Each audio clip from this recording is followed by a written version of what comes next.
Perder a calma, por exemplo, com o marido, com a esposa, nunca vai fazer bem. Sempre vai fazer com que palavras ásperas surjam e feridas se formem.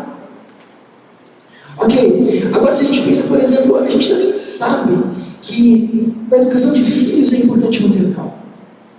Nós temos livros, muitos livros, palestrantes que dizem que o tom de voz correto para nós educarmos os nossos filhos é um tom de voz firme e calmo.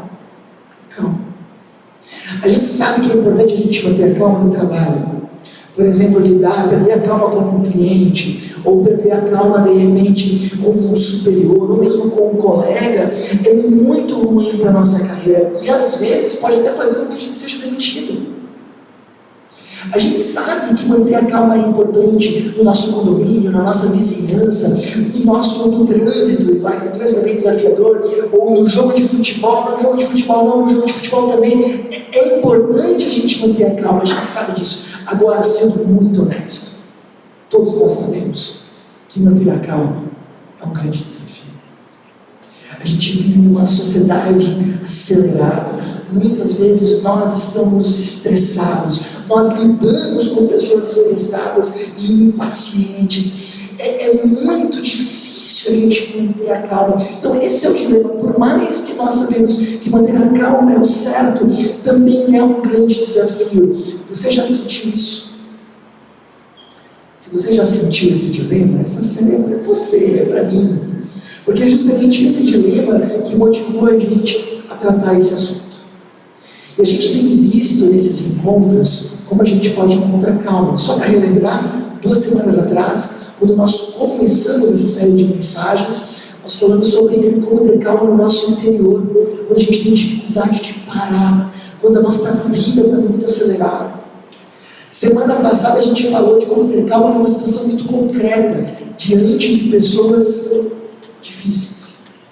E hoje a gente vai falar sobre muita calma nessa alma, com situações fora do nosso controle. Como encontrar calma em situações fora de controle? Eu não sei vocês, mas para mim é assim: se alguma coisa está no meu controle, isso não me angustia, isso não me deixa ansioso. Eu vou lá e resolvo. Pronto, estou feito.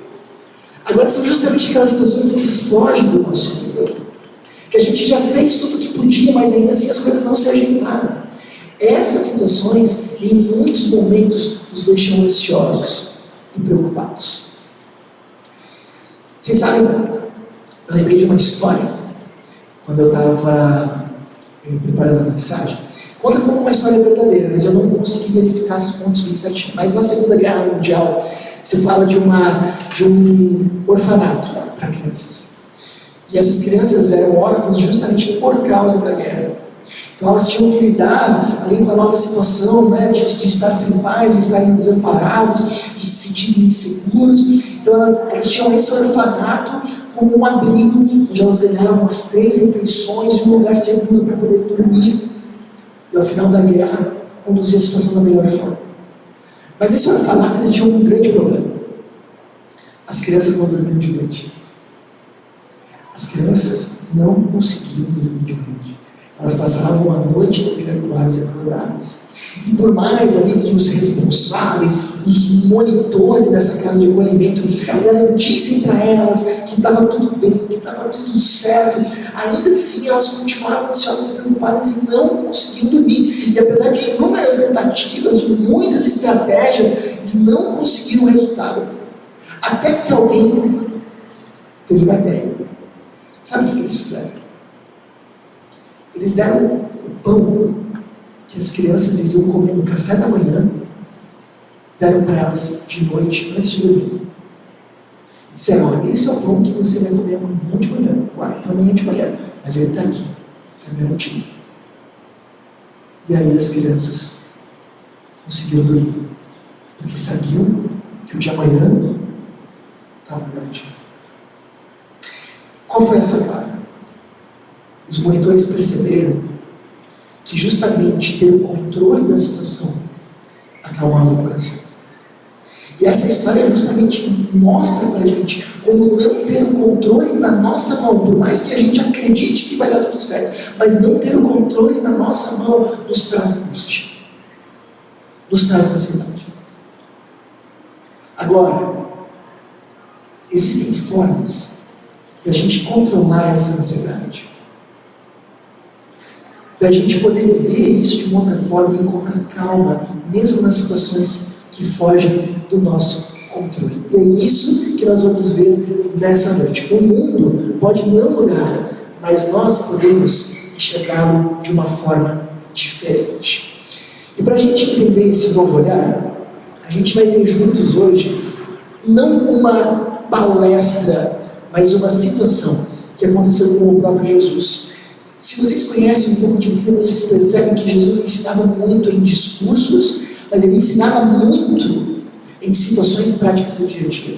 E aqui a gente vai ver um caso, uma situação prática, com uma profunda lição para as nossas vidas. Está em Marcos capítulo 4, a partir do versículo 35, nós encontramos o seguinte: ao anoitecer, Jesus disse a seus discípulos: vamos atravessar para o outro lado do mar. Com ele a bordo, partiram e deixaram a multidão para trás, embora outros barcos o seguissem. Logo uma forte tempestade se levantou. As ondas arrebentavam sobre o barco, que começou a encher-se de água. Gente, eu estava andando de barco, de repente veio uma grande tempestade. Só para vocês terem uma ideia, aqui tem uma foto do Mar da Galileia. Lindo, né? Um dia de sol. Esse é o Mar da Galileia onde eles estavam. O Mar da Galileia, ele fica 213 metros abaixo do nível do mar. Só que olha só, muito próximo dali tem uma montanha alta chamada Monte Hermon, que tem 2.800 metros de altitude. O que acontece aqui? O ar quente do mar muitas vezes encontra o ar frio da montanha, e esse mar, de forma característica, ele forma muitas tempestades. Mas essa tempestade que eles estão, provavelmente é uma tempestade atípica, fora do normal. Sabe por quê? Porque existem ali no barco, lidando com essa tempestade, pescadores profissionais que estão acostumadíssimos a navegar nesse mar mesmo, exatamente nesse mar. E vocês vão ver logo depois no relato que eles ficam extremamente desesperados e pensam que vão morrer. Então provavelmente era uma baita de uma tempestade. A gente já teve algumas tempestades esses dias, né? Inclusive a gente teve uma forte alguns dias atrás. Você já imaginou como seria estar numa tempestade assim, num barco, no meio do mar? Imagina. Eu queria que vocês dessem uma olhada aqui. Nesse vídeo a gente viu algumas tempestades no meio do mar. Dá uma olhadinha.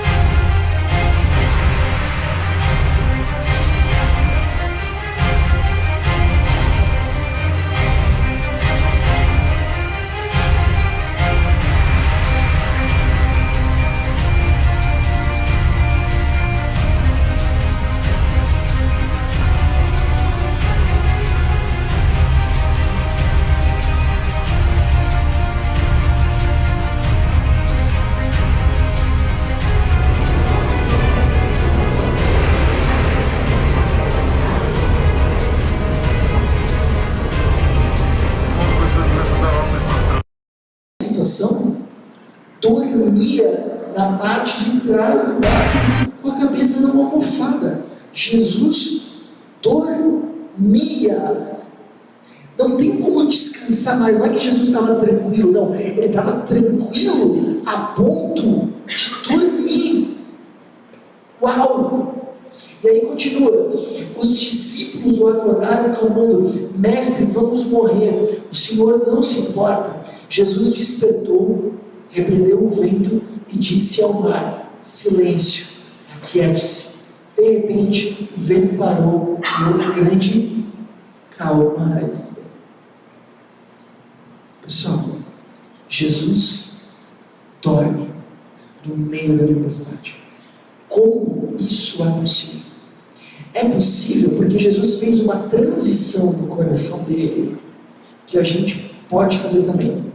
fica mais claro quando a gente vê uma outra situação que aconteceu com Jesus, mais para frente.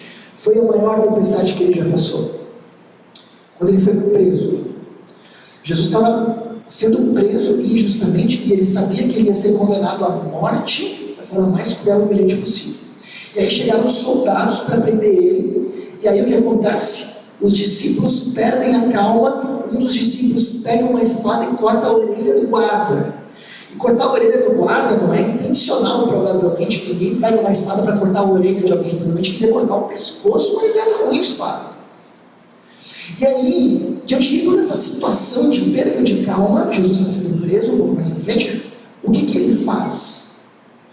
Jesus, da forma mais tranquila, pede para o discípulo guardar a espada, diz: quem vive pela espada morre pela espada. Aí ele pega o cara que perdeu a orelha, o guarda que estava prendendo ele, cura ele, e aí ele diz para todos: vocês acham que se Deus não quisesse, o Pai não quisesse, ele não poderia mandar agora uma multidão de anjos e impedisse que eu fosse preso? Portanto, se isso está acontecendo, é porque de alguma forma o Pai está conduzindo.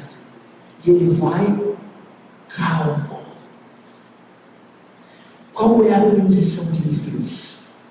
Ele colocou a segurança dele em Deus. Deixa eu explicar isso para vocês. Desde que o mundo é mundo, a nossa referência de segurança é o nosso entorno. A gente vê uma tempestade, a gente já começa a ficar angustiado. Perceberam isso? Você vê aquela nuvem preta vindo, você começa a o que vem agora? Porque a nossa referência de segurança é o nosso entorno. A gente, de repente, está num bairro violento, ouve um barulho de tiro, a gente se encolhe, fica com medo, vai para debaixo da cama. Por quê? Porque segurança é o nosso entorno. O nosso ambiente é a nossa referência de segurança. Isso é muito importante. Então, eu estou no meio de uma crise, eu me sinto angustiado. Eu estou no meio de uma crise no meu trabalho, uma crise financeira, uma crise familiar. As coisas não estão indo bem como eu gostaria, eu me sinto angustiado. Por quê? Porque a minha referência de segurança é o meu ambiente. O ambiente não está favorável, meu coração também não fica tranquilo. Mas a gente percebe nitidamente aqui que Jesus não faz mais do ambiente a sua referência de segurança. Ele está no meio de uma tempestade e sendo preso em outro momento, das duas formas, tranquilo. O ambiente não é favorável, mas ele está tranquilo. Por quê? Porque não é o ambiente a referência de segurança. Qual é então a referência de segurança de Jesus? Deus. Está tranquilo. Porque aquilo que não está ao meu controle está ao controle do Pai. Deixa eu dar um exemplo para vocês. Eu já contei essa história em algum momento, eu acredito. Primeiro dia de aula deste ano. As crianças empolgadas para ir para a aula, botaram o uniforme, arrumaram o cheirinho, foram.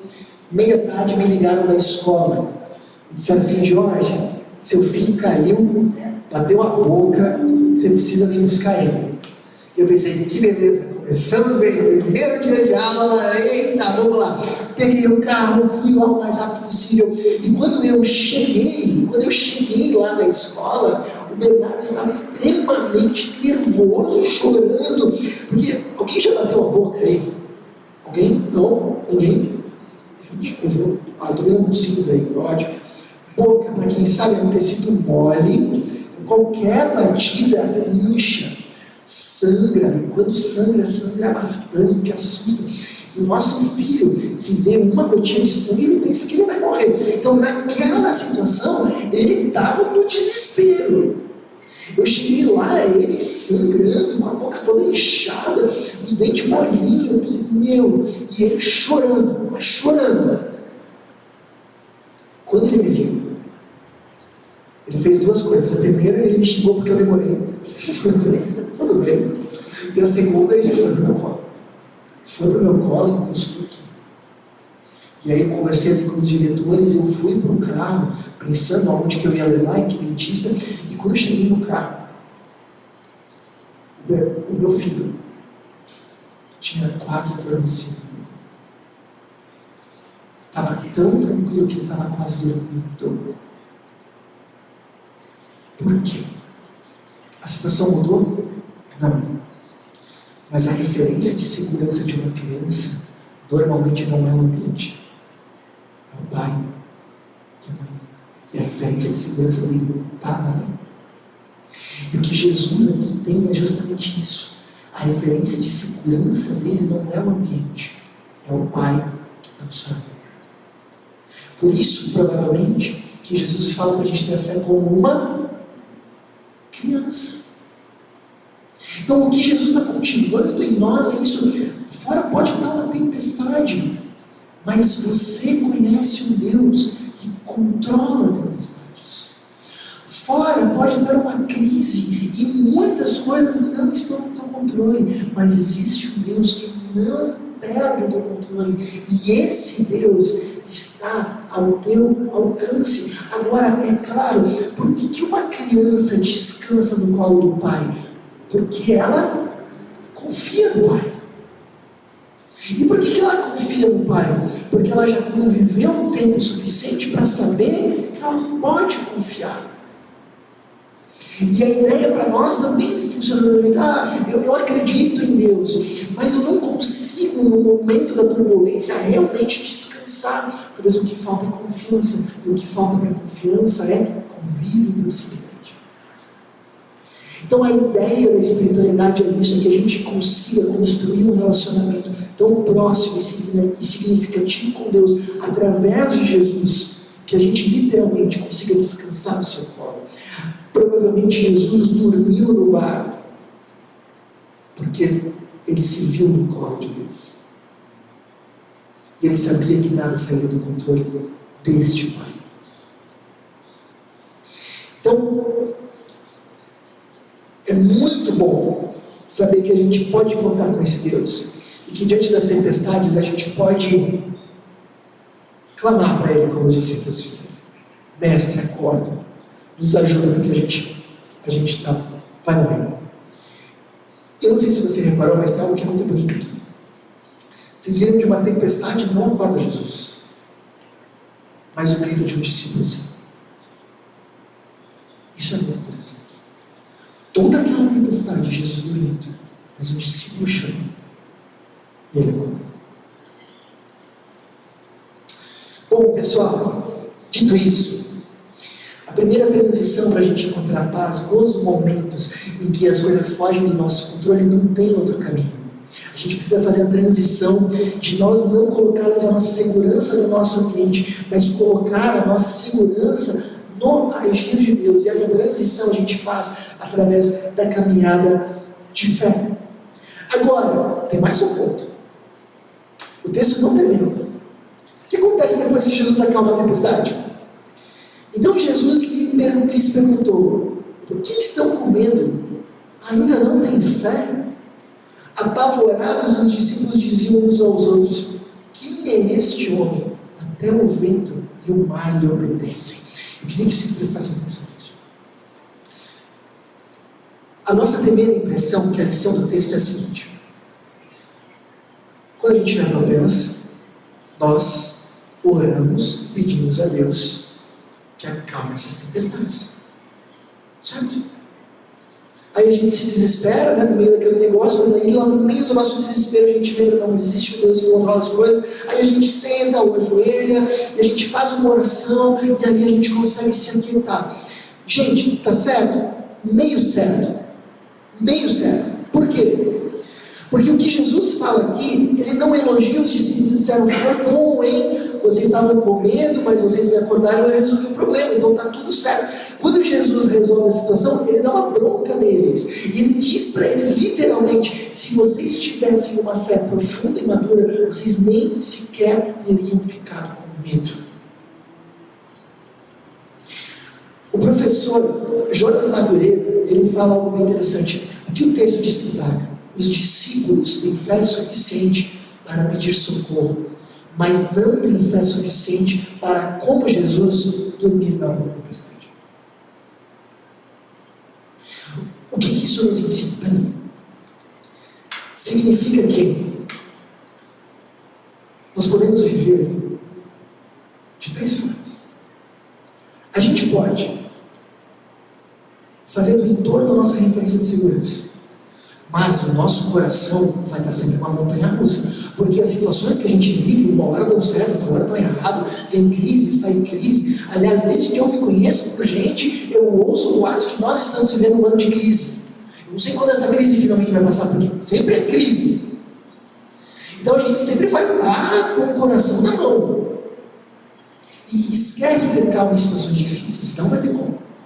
Mas aí você pode fazer a primeira transição e entender, não, minha referência é esse Deus. Esse Deus pode fazer coisas que eu não consigo. E isso já vai te dar muito mais calma. Mas a Bíblia e Jesus está querendo te dar, quer te conduzir a um passo a mais, a você confiar que esse Deus te conduz. E conduz muitas vezes de forma que você não compreende, e mesmo que o mar não se acalme, você pode encontrar calma. Mesmo que a tempestade não passe, mesmo que a situação não se resolva, mesmo que o milagre não aconteça, você pode dormir em meio à tempestade, porque você confia que esse Deus te conduz. E se Ele está indo por esse caminho, é porque Ele está. Então, essa é a grande questão. Os discípulos, eles fazem uma pergunta: quem é este? E essa pergunta, ela resolve muitos dos nossos problemas. Se a gente crê que Jesus é alguém poderoso para fazer milagres, a gente descansa no milagre. Mas se a gente entende que Jesus é Deus, e como Deus, Ele nos conduz a nossa vida de formas que a gente não entende, mas é o melhor, aí a gente não descansa no milagre. A gente descansa no meio da tempestade. A gente não precisa do milagre para estar tranquilo. A função do milagre nesse texto é mostrar quem Jesus é, para que os discípulos não fiquem dependentes do milagre, mas fiquem dependentes de Jesus. O que seria agora o certo dos discípulos fazerem na próxima tempestade? Na próxima tempestade, seria o correto eles ficarem desesperados, pensando: Jesus já fez uma vez, agora faz de novo, e só quando o mar se acalma, daí eles têm paz? Ou o certo seria eles dizerem: esse Jesus conduz a nossa vida, e se é por meio de tempestade ou por calmaria, a gente pode ficar tranquilo. Essa é a reação que Jesus quer dos seus discípulos. Bom, pessoal, isso nos leva a um ponto que é muito importante. Uma crítica à fé evangélica de hoje. A fé evangélica de hoje tem sido superficial e imatura. Por quê? Porque grande parte das pessoas está apegada ao milagre. Precisa do milagre. Enquanto o milagre não acontece, não tem paz. Precisa que a tempestade se acalme, porque enquanto a tempestade não se acalmar, não tem paz. Precisa que a crise passe, que o problema se resolva. Precisa ver que Deus está fazendo alguma coisa. Enquanto isso não acontece, fazem campanha de oração, e novena, e isso e aquilo, e aprendem técnicas de como a gente pode determinar e clamar e mandar a Deus fazer alguma coisa. E não é essa a ideia. A fé madura, ela não é dependente de milagres, ela é dependente de Cristo. E ela aprendeu a confiar e a descansar e a dormir mesmo no meio da tempestade, mesmo sem ela se acalmar. Esse é o desafio. Então, a gente teria esse gráfico aqui, da segurança no ambiente, da segurança no agir de Deus, transição da espiritualidade, da segurança no agir de Deus para a segurança no ser de Deus, transição da maturidade. Eu descanso, não porque Deus está fazendo algo, mas porque eu sei que esse Deus é soberano e conduz a minha vida. É difícil a gente encontrar alguns exemplos de fé madura, mas eu encontrei um. Nessas últimas férias de inverno, eu li esse livro ali, O Refúgio Secreto. Um livro que eu recomendo demais. Foi um achado, um livro fantástico, eu não consegui mais parar de ler. Sabe aquele livro que tu não consegue mais desgrudar dele?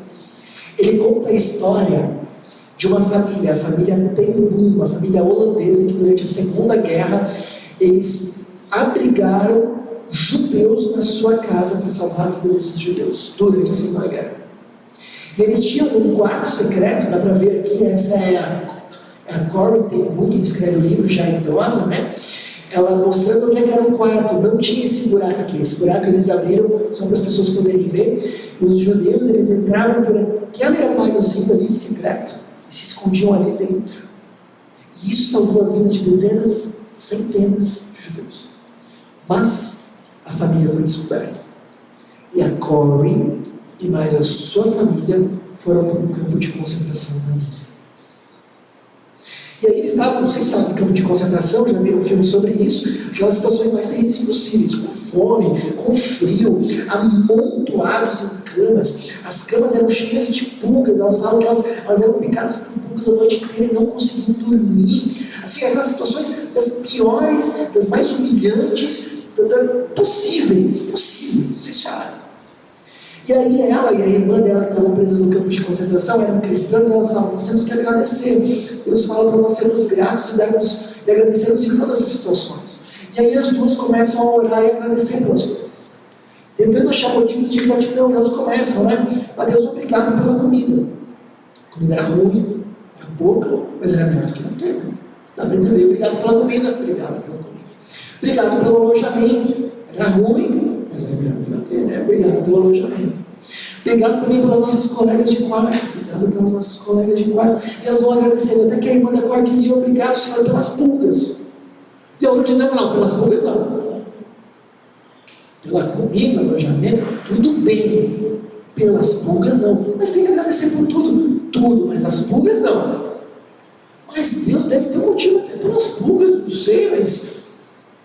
Não, as pulgas não. Aí eu vou agradecer pelas pulgas. Tá? E aí uma agradeceu pelas pulgas e a outra não. E olha só. As duas conseguiram contrabandear uma Bíblia para o campo de concentração, que era proibido.